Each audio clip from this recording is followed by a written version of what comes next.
music theory lesson, we're going to discuss the staff, more specifically the treble clef. So when we're looking at music, we're going to have different clefs, and this first clef that we're going to learn is called the treble clef.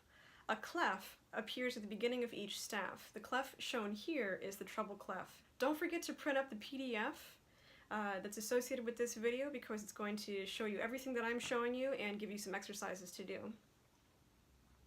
Each note on the treble clef staff has a letter name.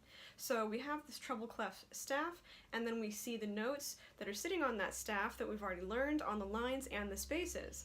Line number 1 is E, then we have space number 1 that's next, F, and we keep going up the staff, G, A, B, C, D, E, F, to the very last line, number 5. And number 1, practice drawing the treble clef. You might not be doing a lot of this as you're learning how to play the harp, but it's always fun to do, and sometimes we might find ourselves doing it. In number 2, draw a treble clef at the beginning of the staff and write the letter name of each note. For number 2, let's do the first note together.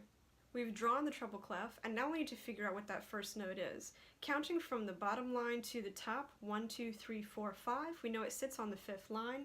If we take a look at our guide above, we can see that that note is an F.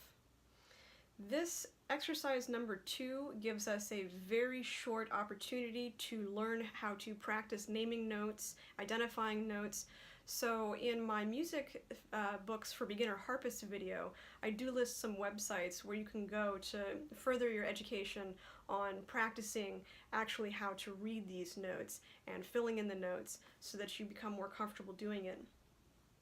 There are lots of websites out there online. I would just go to Google and Google, music theory websites. What I really like to use are the flashcards, so you have something physically in your hand that you can use, and you can also use that with your kids if they're learning. That's the lesson for today. We'll see you next time.